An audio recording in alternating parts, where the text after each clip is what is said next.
Today we're in part 2 of chapter 13, continuing our discussion on experiments. So please make sure you watch this video before you come to class on Thursday, September 10. All right, so your assignment due on Friday is just 2 questions, number 35 and 43. Make sure you submit just one photo with your name on your assignment. Make sure I can read it, and make sure you submit it on time. I'm thinking your quiz will be next week Tuesday, but we'll see how Thursday goes in class, okay? All right. So the first thing we're going to talk about are the 4 principles of experimental design. If you're following along, we are on page 296. And you'll see that the first principle is something that we call control. And I think you've heard this term before. We're trying to control variables, okay, that may affect our experiment, okay, or the response variable. So we're trying to control any types of extraneous sources of variation that could account for some of the results in our response variables. So for example, if you're trying to test to see the speed of a car, right? You would have to control for weather, climate, you would have to control the surface that you're running or the car is speeding on, all sorts of different things, the weight of each car and things like that, okay? So you want to try to make as similar as possible each of those variables so they don't affect your results. Remember, in statistics, we always want to do our best to control, but it's, not always can you control everything, okay? The next idea is randomization, which we've talked a lot about. We want to randomize. The main reason we want to randomize, let me write that down on the next sheet. So you want to spread out the variation, okay? Whenever you're dealing with, let's say, for example, humans, right? Let's say we're back to Tuesday's example of making an experiment to test for the COVID-19 vaccine. You're always going to have some variation when dealing with humans, right? There may be, you're not going to find, 100 people that have the exact same DNA, exact same body structure, age, gender, all those factors. So there will be variation. However, randomizing spreads that variation out more. So it's not as much of a factor, okay? So really, an aspect of controlling is randomizing, whether who's chosen to be part of the experiment or randomly assigning the different treatments that we'll talk more about later. Okay. The next one is another R, is replication. Okay. So in replication, it can mean 2 things, which are listed in the bottom of page 296. This could be using multiple subjects or units. Units. The more units, the more subjects that you can have in a experiment, the more validity, the more statistically significant your results will be, okay? Like, for example, if we wanted to test the effectiveness of the COVID-19 vaccine, if we just tested on 2 individuals, if we just gave it to, if we get a placebo to one and then the actual vaccine to another, and then if it turns out that the person who got the vaccine never got sick or is perfectly healthy, and that doesn't tell much, right? Because we're only dealing with 2 individuals right there. So the more individuals you have, the better. This could also be, you want to replicate, so repeating the entire experiment in a different context. Okay. Sticking with this COVID-19 vaccine example, what if we repeated the entire experiment in another country? What if we did it in a different season, right? What if we did in the summer and then we do it in the fall or the winter? So if you can repeat it again, the more you can repeat, the more valid your results, okay? The more statistically significant your results are. And lastly, the next one is blocking. And we'll talk more about that, okay? So what is blocking? It's very similar to stratifying, okay, from last chapter. There's an R right there. I hope you can see it, stratifying. Okay. The example the textbook uses, and I think it's a really good illustration of it. Look on page 297. There's a soccer team, and with a pool of 12 children, let me draw my 12 children.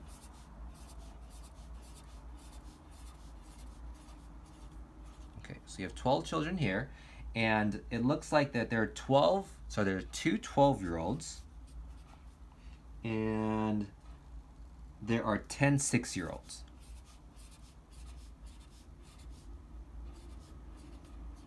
Okay, and you're going to have team A and team B, and they're going to compete in a soccer match.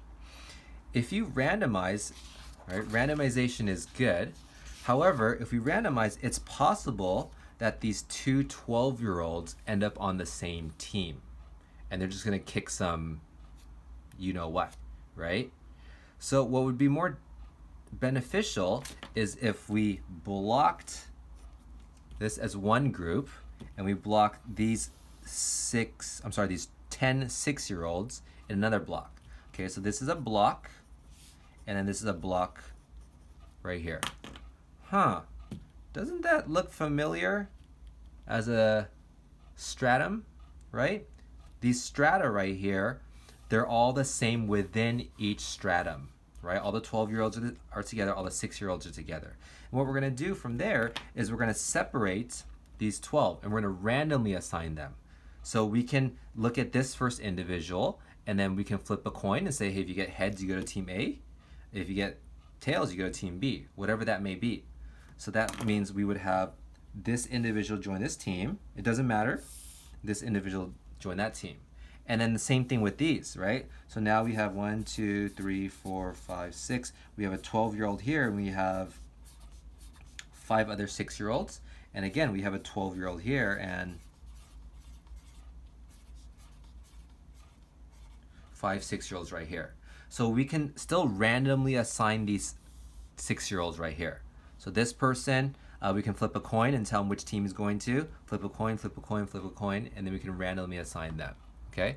So this is what we call blocking, to ensure that the results are, that each of these teams are as similar as possible. They're not going to be exact. It's possible that one of these 12-year-olds is better than the other 12-year-old, right? But you want to at least separate those two, because if you get both of them on the same team, then that would just be unfair. Okay. So going back to this, if you look on page 2, where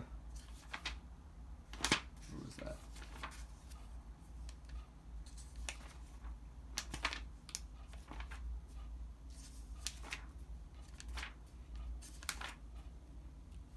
Sorry, page 304. In there, it talks about what the best experiments are. Okay, I want to make something clear. An experiment, a good experiment, has all 4 of these. Okay, you could still have an experiment. You can still call something an experiment if it's not randomized. You can still call something an experiment if no blocking is used. That's okay. So these are not like criteria for something to be called an experiment. These are just the four goals or principles or aims that a good experiment strives for. Okay? But if you look on page 304, it says the best experiments are randomized, comparative, so you're going to compare two things or multiple groups, double blind, and placebo controlled. Okay? All right. So let's talk about the factors. I'm trying to look for the page number, excuse me. Yeah. Let's go to page 298 right here. This is a good example, and I'm just going to use the same example that the textbook uses. We're on the bottom of page 298. If you want, you can pause the video and read it and see what the context is here. So go ahead and do that. Okay. So I trust that you've looked through it. What we're doing here is we have this plant fertilizer called Optigrow, and it claims that this product will help you grow juicier and tastier tomatoes. So you want to test this claim, and you're trying to make some kind of experiment to test this. Okay? So you go out and you buy 24 tomato plants. Okay? So 24 plants right here. And you separate them into 3 groups. Okay? So group 1, group 2, group 3. And of course, because you're a good statistician, you're going to randomly assign them into these groups, right? You're not going to just choose the first 8 and then the next 8 and the next 8. You're going to randomly assign, okay? So look, we have randomization right here. We have replication. We're not just using 3 plants, we're using 24. That's a pretty substantial number. You can always do more, right? You can replicate this entire experiment on a different day or in a different continent if you wanted to. So this first group, they're going to receive no fertilizer. Okay? The second group is going to receive half a dose of the fertilizer. And this third group right here is going to receive the full dose of this fertilizer. And then what you're going to do is you're going to bring those together after, I don't know, however much time you think it takes, a month or so, and you're going to compare the results. You're going to compare the tastiness and the juiciness. Okay? So what we just did is we had one factor of the fertilizer and we split them up into 3 levels. So no fertilizer, half fertilizer, and then full fertilizer dose. Okay, so let's break that down, what we just did. Again, we're on page 298. It helps if we break it down like this, okay? If we identify what the experimental units are here. So the experimental units here are the tomato plants. Okay, that's what we're testing. It could be people, it could be dogs, it could be pencils, it could be water bottles, whatever you're testing on. So the factor here, what we're trying to measure the effectiveness of is the fertilizer. Optigrow, okay? And then the levels, how many different levels did we have? We had 3 levels, right? So those 3 levels were none, half dose, and then a full dose. Okay? And then treatments, another good way to think of treatments is think of treatments as groups. How many groups did you have here? So since you had 3 levels, you had 3 treatments. Okay? And the 3 treatments were same. There were no fertilizer, half fertilizer, and then the full fertilizer. Okay? And the response variable is asking you, what were you measuring? Not what units were you doing your experiment on, but how did you know if the fertilizer was effective or not? Okay, you were measuring juice juiciness. How do you spell juiciness? Is that a Y or is that an I? Juiciness and tastiness. So subjective, huh? Of tomatoes. Okay. All right. What do you think? Here's another thing to consider. If you had these 24 tomato plants, who was doing the judging? Would you have one person judge all 24 tomato plants? Would you have 3 different people, one for each of the groups, judge them? What would the best way be right there? The best way would probably to have one individual test a tomato from each group. So if I were a judge, I would test a tomato from group 1, group 2, group 3, and then I would have another individual test the tastiness and or rate the juiciness and tastiness of a tomato from group 1, 2, and 3. So I would have 8 total judges. All right, does that make sense, class? I would have 8 people. So there's 24. There'd be 8 people that get a tomato from each of the groups. Okay. I mean, you could have one person eat all try a tomato from each of the 24 plants. That would be the most consistent, right? But that, I don't know, that may fatigue your judge. So you want to be as realistic as possible here, okay? You want to consider your time, your resources, and the practicality of these experiments. Those are things that people always have to consider when making experiments. All right. So the next example we want to go to is, there's one on blocking. I'm not going to cover this one, but on page 305, there's a good example of blocking here, where there are 18 total tomato plants, but they can only get 12 from one store and 6 for the other. So if you remember our soccer example,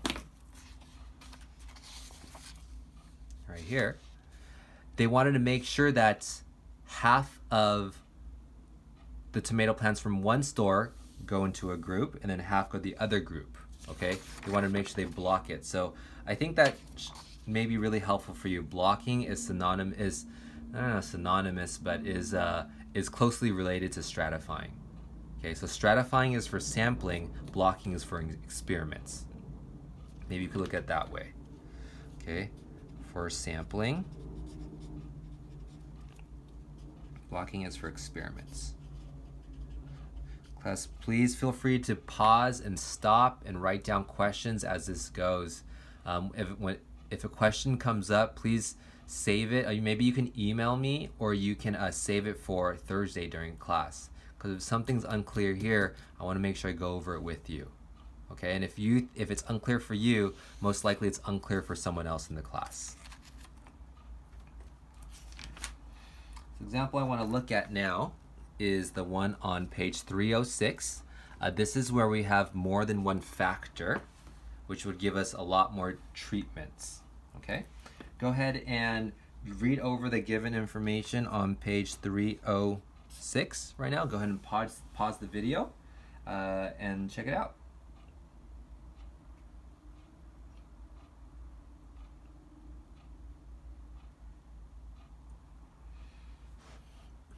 Okay, so this time we are still measuring the fertilizer, but we're also trying to see how much water to give. So we have 2 factors this time. Okay, so if you look at the table on page 306, you will see that you have 1 factor fertilizer, okay, and there's 3 different levels of fertilizer: no fertilizer, half, and full. And then for water, there are 2 levels of water: no water and daily watering.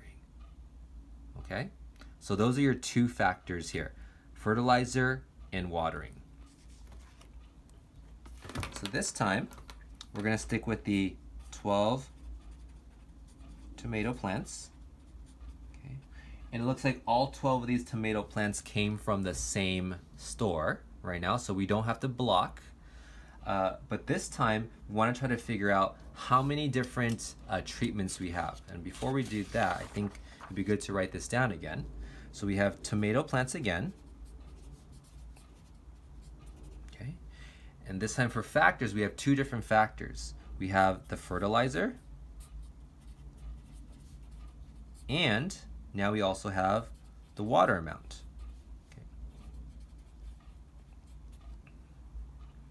Okay. So for fertilizer, we have three different levels, right? So for fertilizer, it's okay, I'm just going to write down right here. There's three. There are none, half, and full. And then for water amount, there are two different levels. There are none, so no water added, and then there's a daily, so there's daily. So it's like water or no water, okay? So now for treatments, you want to think of how many different combinations can I make of this? Okay, so I could write this out. I could do no fertilizer and no water. I could do no fertilizer and water. I could do half fertilizer and no water, half fertilizer and water. I could do full fertilizer and no water. I could do full fertilizer and water. Okay, so how many different combinations did I just come up with? Remember, a treatment is how many combinations of the levels can you make? Okay, so a simple way to do this is just multiply 3 times 2. So there will be 6 treatments. Okay. Now, if a question asks you to list them out, I hope you can list them out, right? No fertilizer with no water, no fertilizer with water, etc. And just list all those out. What are you measuring here? You're still measuring the same thing, the juiciness and tastiness of the tomatoes. Whoa, awful. Okay, so back to our illustration here. So we're gonna have 1, 2, 3, 4, 5, 6 different groups, right? So this would be group 1, group 2, group 3, group 4, group 5, group 6, okay?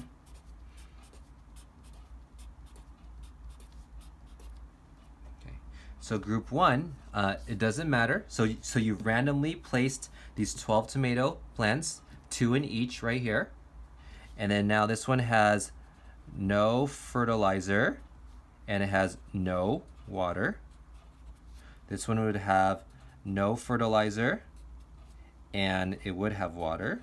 This one is half fertilizer and no water. Half fertilizer in water. You guys get that?